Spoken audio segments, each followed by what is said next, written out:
I will pour out my spirit, giving all praise to Yahweh Hashem Yahushua Hashem Rakakwadash. And this is from Acts 2 verse 18. But I'm going to go a couple of verses up. And I'll start from, actually, you can read the whole chapter. This Acts, the second chapter, is an important chapter. Anyway, it says, I'll start the 16th verse. I'll start at the, you know what?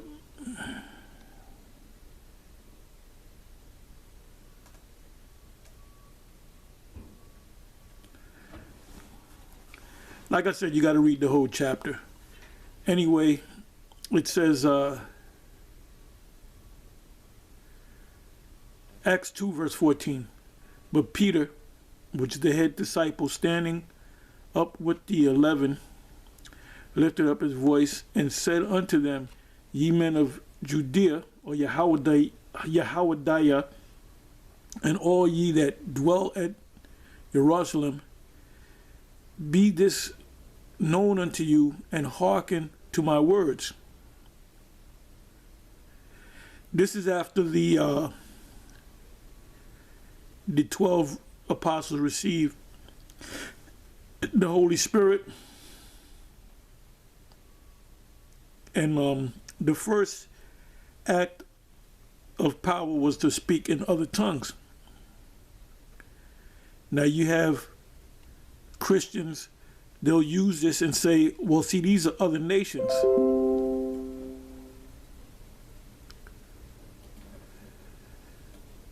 Keep getting these notifications.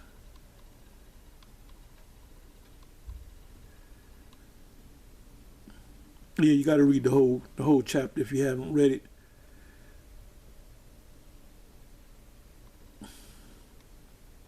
It says in the 3rd verse, and there appeared unto them cloven tongues like as of fire, and it sat upon each of them, each of the 12, and they were all filled with the Holy Spirit and began to speak with other languages as the Spirit gave them utterance. As the Holy Spirit gave them utterance.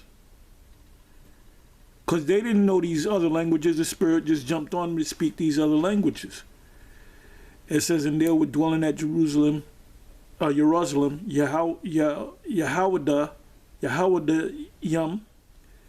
devout men out of every nation under heaven. So the Christians use this to say, see, no, they're not Gentiles, they're Israelites that knew that they were Israelites that were just living in other lands. Like we know that we're Israelites, but we're in the land of America and we're speaking primarily the English language. Now, when this was noised abroad, the multitude came together, and this was during the Pentecost, and were confounded because that every man heard them speak in their own language. And they were all amazed and marveled, saying one to another, Behold, are not all these which speak Galileans? Meaning they spoke Hebrew. The 4 Gospels, they say, well, the original 4 Gospels, Matthew, Mark, Luke, and John, was written in Greek. Nope, it was written in Hebrew because they only spoke Hebrew. And it was retranslated into the Greek, and then it was retranslated into the English with the various translations. You had the Vulgate, then you had the Geneva Bible, then you had I believe the Tinsdale Bible, if I'm not mistaken, then you had the King James, then you have newer Bibles like the NIV and the New World, the New King James. And how hear we every man in our own tongue wherein we were born. These were Israelites born in other nations, and they spoke those languages. These people that gathered, none of them were heathen, meaning none of them were Edomites or of other nations. Even though you had Edomites actually following the teachings of Yahushua and following the tribe of Judah, and fought side by side with them during the time of the siege of Jerusalem by Titus. They were actually dying side by side and fighting along with Yahweh. I mean, I'm not going to go into the history of that. I did a video on it, and I may do another video on it, because they wanted a piece of the kingdom, which they ain't going to get. Except for Tom Brady, inside joke, really outside joke. Everybody know about that video. Anyway, it says, it mentions the nations, Parthians and Medes and Elamites. So all these nations, dwellers of Mesopotamia, Yehudea, Cappadocia, Pontus, Asia, Egypt, Libya, Cyrene, Rome. So when Israel goes anywhere, they drop their seed everywhere. The men drop their seed everywhere. So you're going to have a lot of Israelites that's going to look like heathens. It says Greeks and Arabians. You got a lot of Israelites, Syrians, Assyrians that when like I said, any nation that Jake goes to, they pop the woman. Let's say it kind of raw like that. But anyway, it says Peter's sermon, right?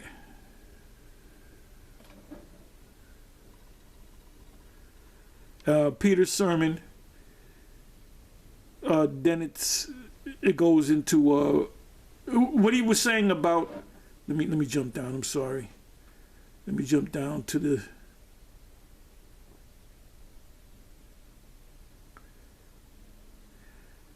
Let me jump down to the 16th verse.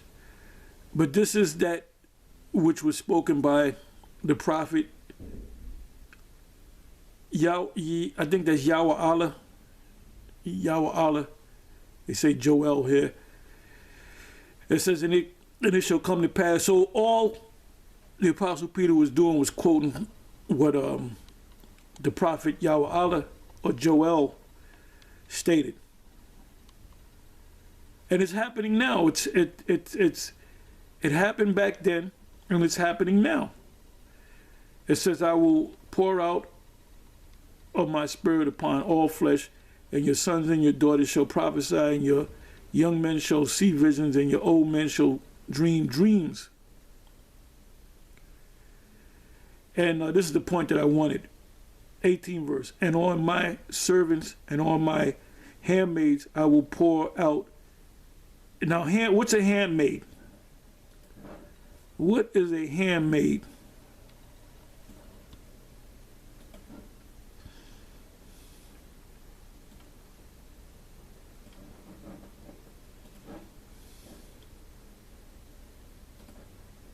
Strong's G 1399.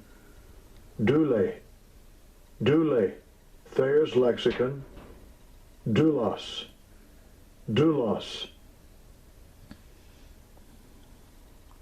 Which means a female slave, bondmaid, handmaid.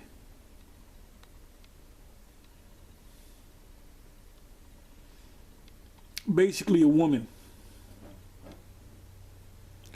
So this is when I want to go into the Hebrew. Let's deal with this in the Hebrew.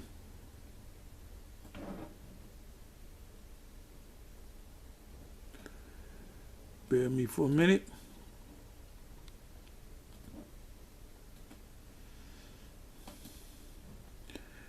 Rachel and Leah had each of them had a handmaid. Sarah, Hagar was a handmaid. So I went to the Old Testament. The first time it's mentioned is Genesis 16 verse 1. Now Sarai, which is Saraya, which means my princess, Abram's wife bare him no children, and she had an handmaid, an Egyptian, whose name was Hagar. So what was the handmaid? And that's what they did back there. That's what they did. The wife would give the handmaid, and if the handmaid had a child, that child would be the principal woman's child. But when that happened, she didn't want that child. She wanted her own child. Okay, I'm gonna go into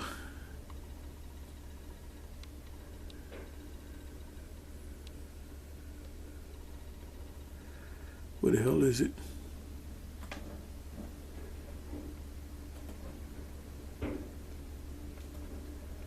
Bear with me for a minute. Okay. This is handmade in the Hebrew. Shapa ka, which means maid servant, slave girl, maid servant, as belonging to mistress, which is a master, female master, of address, speaker, humility.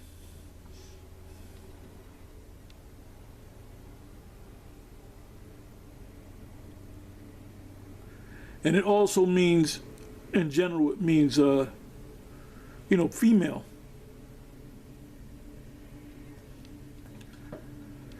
So now, let's go back.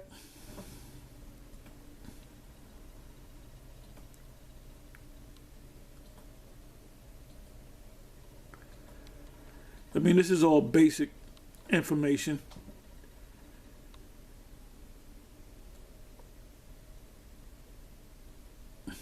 And the reason why I went through all of this is because it's y'all new ones is coming around that's learning this truth. Now there's the sister, she doesn't give her name. There's a sister. Where the hell is it? Okay, they did a video. GMS Holland had put it up, and GMS South Carolina 07 had put it up. So I listened to it. I listened to the about 8 minutes in, and then after that, you had Manataz Akbar, the elder Manataz Akbar, put his piece on it. So I said, let me do a little video on this, entitled "Vision of the Kingdom of Heaven," or GMS Holland. And there's a sister that had I don't know if a friend or another sister that was in the truth before her, and she'd been in the truth for like 4 years, I believe. Watch the video, encouraging video, which I had put up. Anyway, she recently woke up to this, so she's novice in this thing, but she had a vision before she woke up to the truth, and she said in the video, could somebody help me to understand this? Basically, you had a dream of the kingdom of heaven. You had a dream of the kingdom of heaven. And the reason why you had that dream, because of Yoel, or Yahweh Allah, or Joel, the 2nd chapter, and Acts, the 2nd chapter. Let me try something. So it's really nothing to explain. You just had a dream about the kingdom of heaven. And you saw the other nations below us, and we were on top of the other nations.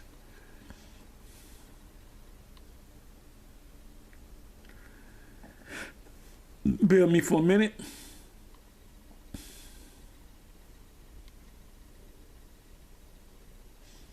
Yeah, I put in the word kingdom, and kingdom is, boy, kingdom is in the scriptures 342 times. So what I wanted to do, okay, you know what? Let me go to Daniel.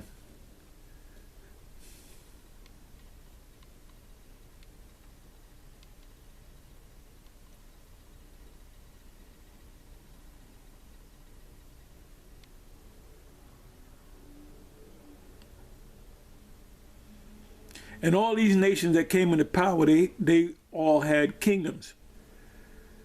So our kingdom will be the ultimate kingdom. Okay, Daniel 2 verse 30. I just put in the word kingdom just to see what comes up. Daniel 2 verse 37. Thou, O king, art a king of kings. And the king of kings meaning a kingdom, meaning you took over other kings. That's what that means. It says see, you didn't destroy these kingdoms, you just took them over. It says, for the Most High heaven have given thee a kingdom, power, and strength, and glory.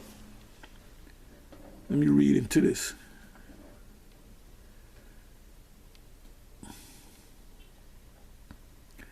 It says in the interpretation, Babylon, the first kingdom, 36 verse, Daniel 2 verse 36, this is the dream, and we will tell the interpretation thereof before the king. The king at this time was the king of Babylon.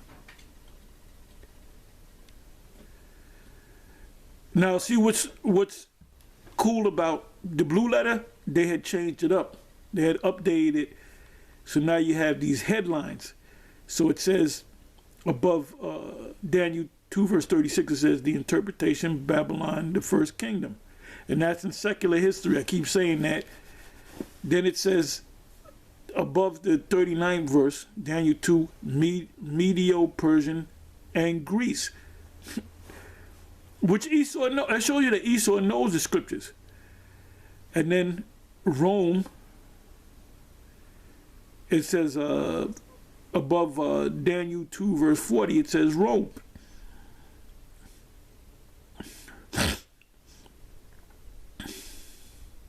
So they're saying we're teaching something different from what Esau is teaching. These Christian scholars, we're teaching the same thing. Anyway, so this is what the vision that you had was a dream of the kingdom, the coming kingdom of heaven. Esau, whose kingdom are we in? We're in Esau's kingdom. Okay, 38 verse, Daniel 2 verse 38. And whosoever the children of men dwell, or wheresoever the children of men dwell, the beasts of the field and the fowls of the heaven hath he given unto thine hand, and have made thee ruler over them. All those beasts are talking about other nations as well. The word beast, it's also referring to a kingdom. Thou art this head of gold. 39 verse. Now it says the headline, Medio, Persian, and Greece. It says, and after thee shall arise another kingdom inferior to thee, Medio, Persian, and another third kingdom of brass. That's Greece, which shall bear rule over all the earth, all the known earth. Then when you come down to the 40th verse of Daniel 2, Rome, and the fourth kingdom shall be strong as iron, for as much as iron breaketh in pieces and subdue all these things, and as iron that breaketh all these shall it break in pieces and bruise. 41st verse, and whereas thou sawest the feet and toes part of clay. Now that's talking about currently America, NATO, and the EU. I've did many videos on this. It speaks about them being mixed and separated. So what time period are we in right now? We're in the time period of Daniel 2 verse 41 to 43. So let me read the 43rd verse, Daniel 2 verse 43. And whereas thou sawest iron mixed with miry clay, they shall mingle themselves with the sea mixed with clay. So that's talking about these EU nations breaking apart. 44th verse. Now this is the kingdom of heaven. The sister that did that video, this is what she saw. It says the divine, the headline is the divine kingdom. It says, and in the days of these kings, we're in that time. We're in the time of verse 43. Actually, verse 43 and verse 44. We're in that time. The Moabites, the Chinese, are not going to take over. It says, in that day, 44th verse, and in the days of these kings shall the Most High heaven set up a kingdom. The kingdom, what's the evidence of the kingdom? These different Israelite groups that stemmed out of One West all over the world teaching this truth on the highways and the byways and on the web, which shall never be destroyed. We're never going to be taken down. So there's no prophecy of, and then there's another nation that's going to, that's our nation is going to be an everlasting nation. And the kingdom, and by the way, this is from pretty much beginnings. Like the sister that said that she needed help understanding this vision, I'm giving you the help right now. It says, shall not be left to other people, meaning it's going to be given to the Israelites. You're not going to have a handful of Edomites that believed and they're good. Nope. You're going to have Israelites, then you're going to have the other nations. Just as the sister had that dream. But it shall break in pieces and consume, literally, I did a video on that, all these kingdoms, and it shall stand forever. For as much as thou sawest that the stone was cut out of the mountain without hands, and the mountain without hands, because Daniel saw what Ezra saw. He said this is a mountain that was cut out of the ground. And what Daniel saw was an actual ship. Daniel 7, he saw the Father, a vision of the Father on the ship. And that it break in pieces the iron. The iron is the Roman Empire, which is the second Roman Empire. The brass is the Greeks, because the Greeks are still around. The clay, the silver, which is the Medo-Persians, because they're still around, Elam, the Persians, and the gold, which is the Babylonian, which are Assyrians.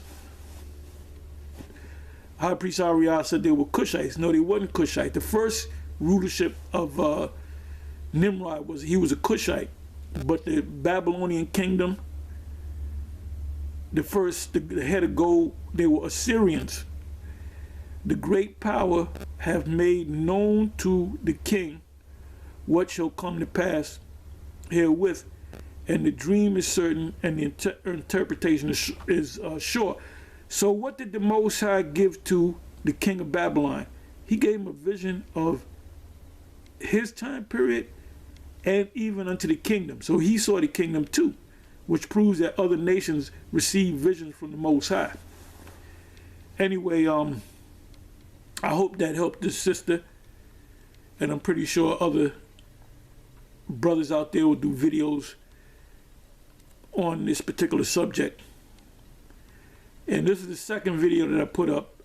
Well, I put up that video, and I put up a video earlier this morning, and I made a video that's still in my camera, and I'm making a video right now, which is the video that you obviously are looking at. Anyway, with that, I'm going to say shalom.